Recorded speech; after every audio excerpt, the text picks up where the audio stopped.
नमस्कार दोस्तों, मैं हूं डॉक्टर विकास बुधवार और आप देख रहे हैं काव्य के रंग डॉक्टर विकास बुधवार के संग। एक भ्रष्टाचार को लेकर एक व्यंग आपके सामने लेकर के आया हूं। कविता इस तरह से है कि आम इंसान के जीवन में भ्रष्टाचार कितना ज़रूरी है। आम इंसान के जीवन में भ्रष्टाचार कितना ज़रूरी है। भ्रष्टाचार हमारी आदत है अथवा हमारी मजबूरी है। भ्रष्टाचार हमारी आदत है अथवा हमारी मजबूरी है। भ्रष्टाचार के बिना एक भारतीय की ज़िंदगी कितनी अधूरी है, यह जानने का विचार भ्रष्टाचार के देवता के जहन में आया। यह जानने का विचार भ्रष्टाचार के देवता के जहन में आया अतः उसने एक अनोखी प्रतियोगिता का आयोजन करवाया। प्रस्ताव यह था कि हर विभाग अपने द्वारा किए गए भ्रष्टाचार का उत्कृष्ट नमूना दिखाएगा। हर विभाग अपने द्वारा किए गए भ्रष्टाचार का उत्कृष्ट नमूना दिखाएगा। किसने एक तय समय सीमा में कितना खाया इसका हिसाब बताएगा तथा यथोचित इनाम पाएगा और हर विभाग के भ्रष्टाचार के कार्यों को गुप्त रखा जाएगा। अब हुआ क्या? अतः पीडब्ल्यूडी वाले, जल विभाग वाले, खाद्य वाले, पानी वाले, बिजली वाले, कस्टम वाले, राशन वाले इत्यादि इत्यादि बारी बारी से आए तथा सबने अपने द्वारा किए गए भ्रष्टाचार के उत्कृष्ट नमूने दिखाए। परिणाम स्वरूप न्यायाधीश ने बताया, आप सबके भ्रष्टाचार की छोटी छोटी कमाई एकदम निराधार है। भ्रष्टाचार का प्रथम पुरस्कार पाने का भारत का नेता ही हकदार है। भ्रष्टाचार का प्रथम पुरस्कार पाने का भारत का नेता ही हकदार है।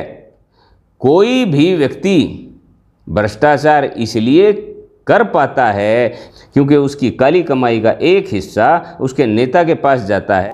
अतः भ्रष्टाचार के इस समंदर में इन छोटी छोटी नदियों का जल समाता है और आपने वह पुल नहीं देखा।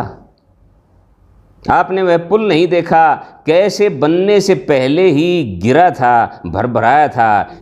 उस पुल को इन्हीं नेताओं ने तो खाया था। उस पुल को इन्हीं नेताओं ने तो खाया था। किसी ने चारा तो किसी ने कोयला, किसी ने शौचालय तक को खाया है। शौचालय यानी लैट्रिन, शौचालय यानी लैट्रिन। न्यायाधीश ने अचरज से नेताओं की ओर देखा तथा एक प्रश्न उनकी ओर फेंका। इतना सब कुछ आप खाते हैं, इतना सब कुछ आप खाते हैं तो इसे कैसे पचा पाते हैं? उत्तर मिला, हम सब के स्विस बैंक में खाते हैं। उत्तर मिला, हम सब के स्विस बैंक में खाते हैं। हम 5 साल तक जनता को लूट कर खाते हैं, तत्पश्चात उसी जनता के सामने हाथ जोड़कर खड़े हो जाते हैं। न्यायाधीश बोला, इसलिए भारत के नेता की साख नहीं है। न्यायाधीश बोला, इसीलिए भारत के नेता की साख नहीं है। नेताजी ने तपाक से जवाब दिया, मगर आप यह नहीं जानते जनाब, मगर आप यह नहीं जानते जनाब कि भारत के नेता की नाक नहीं है। और इस पर मैं आपकी तवज्जो चाहूँगा, ये बात बड़ी अर्थपूर्ण है। मगर आप ये नहीं जानते जनाब कि भारत के नेता की नाक नहीं है। शायद इसीलिए नेता को अपने चरित्र से दुर्गंध नहीं आती और एक शरीफ इंसान को तत्कालिक राजनीति पसंद नहीं आती। शायद इसीलिए नेता को अपने चरित्र की दुर्गंध नहीं आती और एक शरीफ इंसान को भारत की राजनीति पसंद नहीं आती। अब फैसला सुनाया गया, भारत का नेता भ्रष्टाचार के पहले इनाम का हकदार है। मगर प्रश्न यह उठता है कि वह देश कब तक बचा रहेगा। अब ये मर्मस्पर्शी कंक्लूजन देखिएगा कि मगर प्रश्न ये उठता है कि यह देश कब तक बचा रहेगा जिस देश का शासक ही गद्दार है। मगर प्रश्न ये उठता है कि वह देश कब तक बचा रहेगा जिस देश का शासक ही गद्दार है।